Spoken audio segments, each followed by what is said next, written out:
I got drunk and woke up the next morning in my boss's bed. I didn't mean to get drunk. It was supposed to be a simple night out with a few colleagues. Some casual drinks after we closed the biggest deal of the year. It was a reason to celebrate.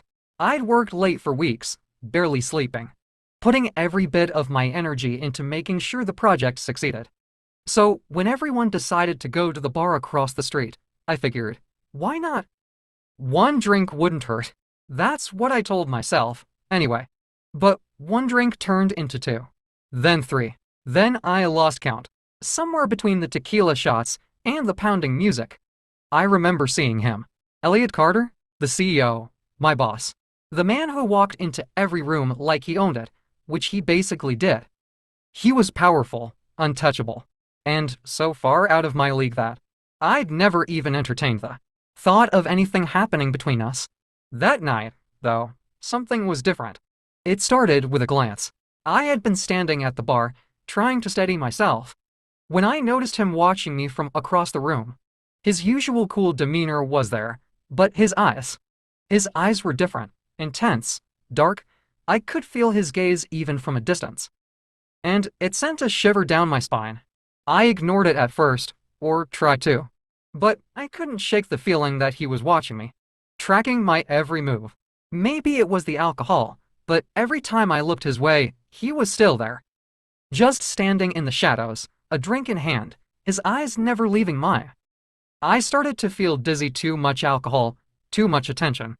I needed to get out of there.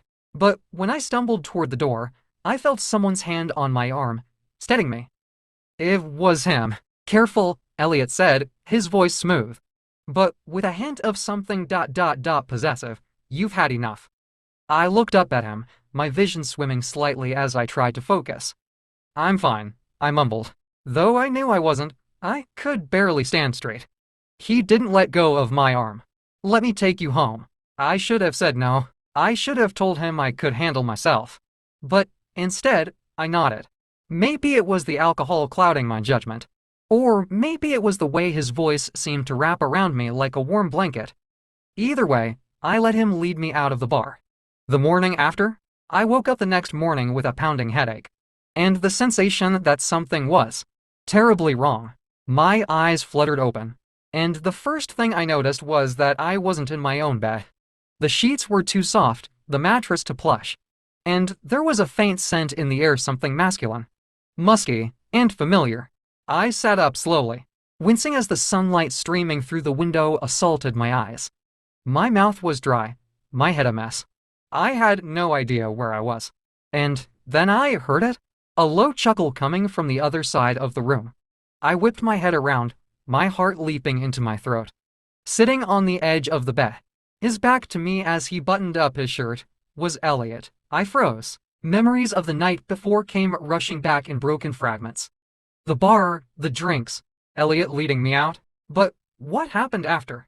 My mind was a blur, and the more I tried to piece it together, the more I realized that I didn't remember anything. Elliot turned to face me, his expression calm. But there was something predatory in the way his eyes glinted. Good morning. I swallowed hard, pulling the covers up to my chest. I was only in my underwear. What happened last night? He raised an eyebrow, smirking as he leaned back against the headboard. His shirt still undone, revealing his toned chest beneath. You don't remember. Panic flared in my chest. I know. I don't. Elliot let out a soft laugh, his eyes never leaving mine. Relax. Nothing happened. Not exactly, anyway. Not exactly. I stared at him, my heart racing as I tried to make sense of his words. What do you mean? He pushed himself off the bed, walking over to where I sat, still clutching the sheets around me. He leaned down, his face just inches from mine. You were pretty drunk last night, he said, his voice low. I brought you back here because you couldn't even remember where you lived. I put you to bed. I exhaled, relief washing over me. So, nothing happened? His lips curled into a smirk. I didn't touch you. At least, not in the way you're thinking. I felt my face flush with embarrassment, but at the same time, there was something in his tone that made my skin tingle. The way he looked at me, like he was holding something back. made it impossible to stay calm. Elliot straightened, crossing his arms over his chest. You talk when you're drunk, you know. I blinked up at him, confused. What do you mean? You said some interesting things, he said, his gaze darkening. About me? About how you've been watching me in the office. How you've wondered what it would be like if I wasn't your boss. My blood ran cold. I couldn't have said that. There was no way. But the look on his face told me that I had. And not only that, I'd probably said more than I should have. I didn't mean, I started, but he cut me off with a soft chuckle.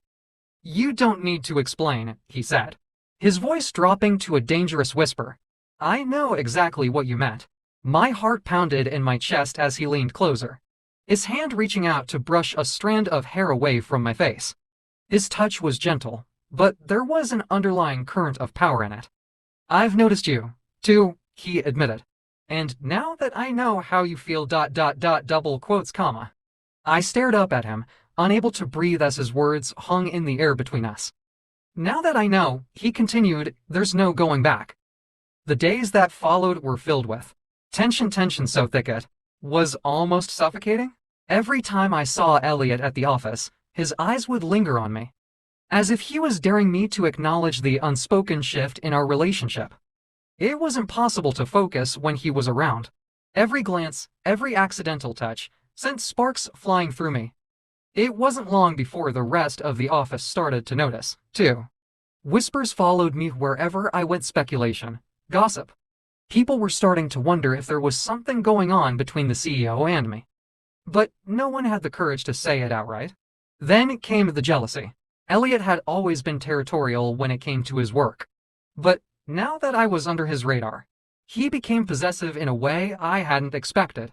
It started with little things demanding that I stay late for meetings that could have easily been handled during the day, finding excuses to keep me close to him at work functions. But it got worse when another coworker, Daniel, started flirting with me at the office. Daniel was nice, charming in a casual way that made him easy to talk to. We'd been friends for a while, but nothing more than that. Still, Elliot's reactions to even the smallest interactions between us were ... intense. One evening, after a long day of meetings, I found myself stuck at the office late again. Elliot had insisted I stay to help him with some last-minute changes to a report. And by the time we finished, the office was nearly empty. I was packing up my things when Daniel appeared in the doorway, leaning against the frame with a playful grin. Hey, want to grab a drink? I think we both deserve one after today. Before I could answer, Elliot stepped out of his office, his eyes locking onto Daniel with a look that could only be described as predatory. He's busy. Daniel raised an eyebrow, clearly unfazed. Come on, it's just one drink. You can't keep him all to yourself, boss. Elliot's jaw clenched, and I could feel the tension in the air crackle like electricity. I said he's busy, he repeated, his voice cold. Daniel chuckled, glancing between the two of us. All right, I get it. Maybe some other time? As Daniel walked away, I could feel Elliot's eyes on me, his possessiveness radiating off him in waves. I turned to face him, my heart racing. What was that? He took a step closer, his voice low and dangerous. I don't like sharing what's mine. I stared at him, my pulse quickening. I'm not yours, Elliot. His eyes darkened, and he closed the distance between us in an instant, backing me up against the wall. Oh, but you are, he whispered, his breath hot against my skin. You just don't know it yet. Before I could protest, his lips were on mine, fierce and demanding. The kiss was nothing like I'd ever experienced before. Heated, desperate, full of the jealousy and desire. Elliot's kiss was overwhelming, and every rational thought I had about this being a bad idea evaporated the moment his lips met mine. His hands slid up my arms, pinning me against the wall as his body pressed against me. There was no hesitation in his movements, no second guessing. It was as if he had been holding back for far too long, and now the dam had burst. I kissed him back, my mind reeling, but my body fully giving in. There was something so intoxicating about his touch, about the way he commanded every inch of space between us, leaving me breathless. He bit down softly on my lower lip, drawing a soft gasp from me before deepening the kiss. When he finally pulled back, both of us were panting. His hands remained firmly on either side of me, caging me in as his eyes bore into mine. The air between us was thick with tension, the kind that had been building for far too long. "You can't keep doing this," I managed to say, my voice shaky. "This isn't what?" He cut me off, his voice low and dangerously calm. "Isn't professional? Isn't allowed? You think I don't know that?" I blinked, unsure of how to respond. Of course he knew. He was the CEO. He knew better than anyone the risks of mixing work with.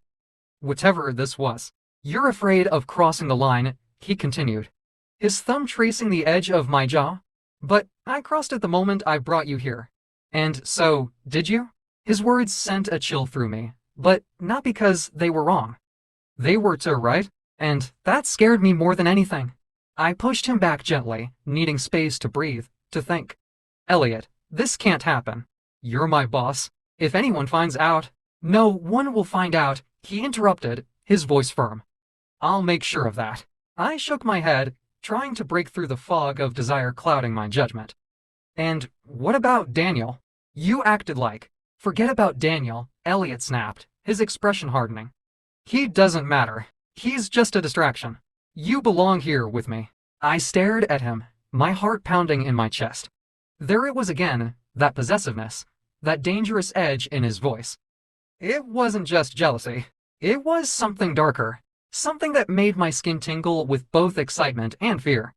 "You can't just claim me like that," I whispered, trying to regain some control of the situation.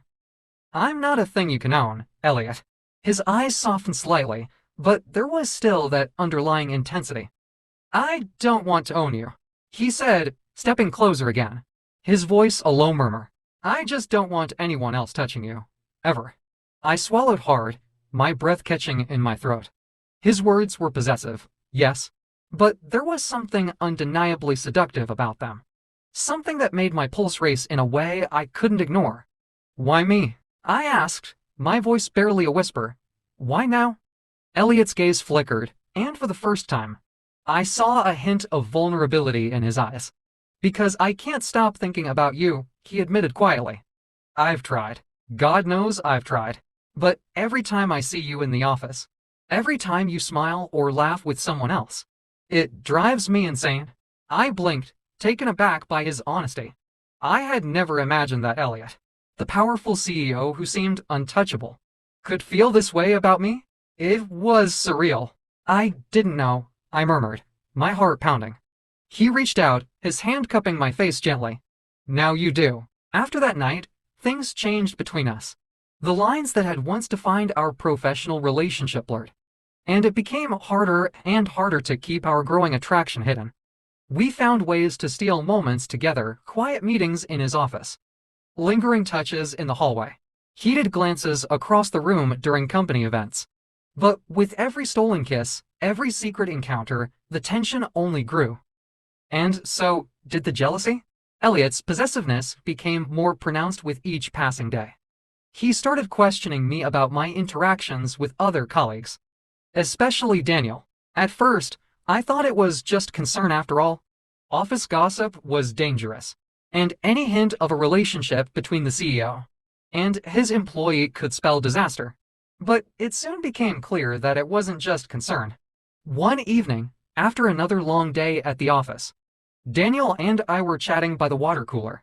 He was making some harmless joke about how late I always stayed, teasing me about being a workaholic.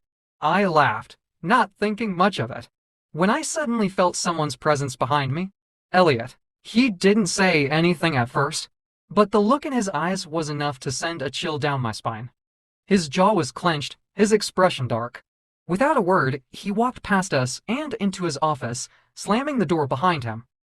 Daniel raised an eyebrow, clearly puzzled.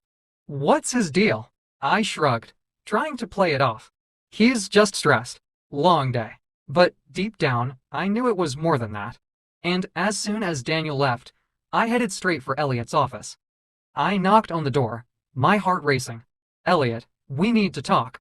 "Come in," came his clipped response. I stepped inside, closing the door behind me. He was sitting at his desk, his hands clasped together as he stared at me, his eyes still burning with that same jealousy. "Why are you so upset?" I asked, crossing my arms. Nothing happened with Daniel. We were just talking. He didn't respond right away, his gaze fixed on me as if trying to decide how much to say. Finally, he stood up, walking around the desk until he was standing just inches from me. "I don't like seeing you with him," he said, his voice low but firm. "Or with anyone else, for that matter." I sighed, frustrated. "Elliot, you can't just." He grabbed my wrist, pulling me against him, his grip tight. "I can't share you. I won't."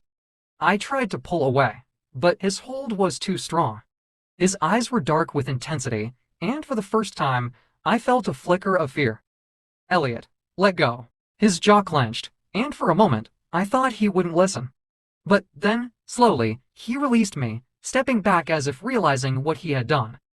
I took a shaky breath, my heart pounding in my chest.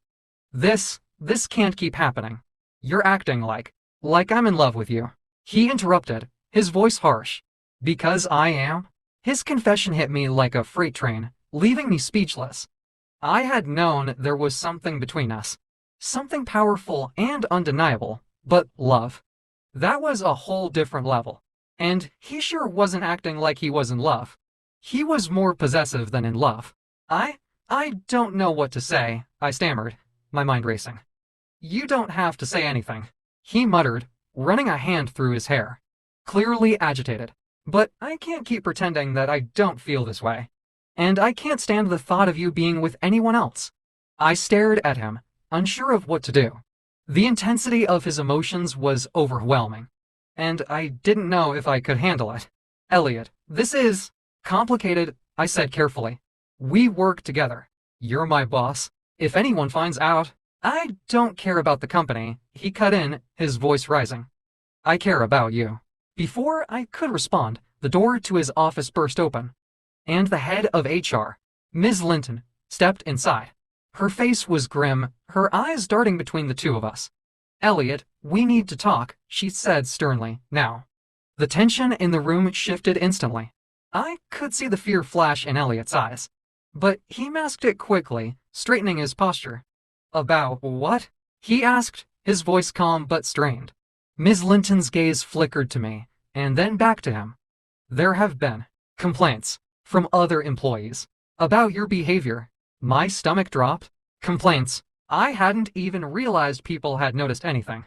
I thought we had been careful, but clearly we hadn't been careful enough. Elliot's expression hardened, his hands clenching into fists at his sides. "What kind of complaints?" She hesitated for a moment, then sighed. "There are allegations of inappropriate conduct, favoritism, harassment." I froze, the weight of her words sinking in. Harassment? I hadn't felt harassed, but I knew how things might have looked to others.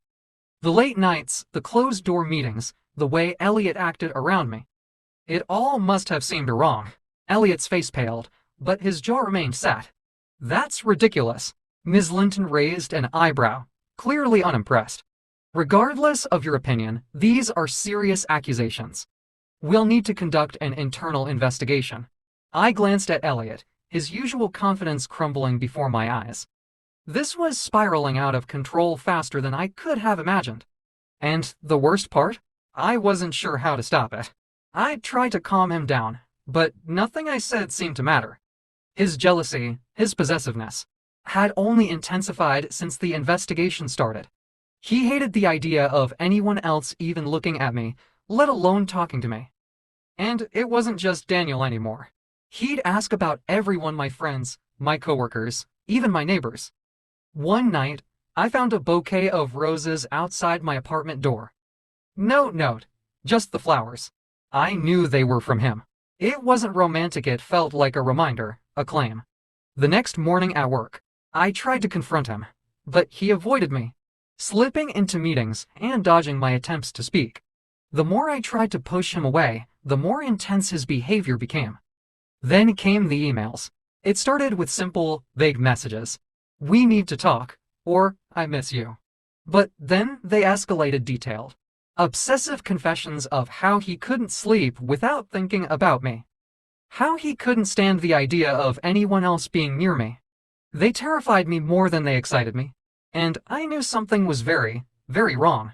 I confided in Daniel one day, telling him that Elliot was acting off. I didn't mention the depth of Elliot's obsession, but I told him enough for Daniel to be concerned. "He's your boss, man," Daniel said, shaking his head. "You need to be careful.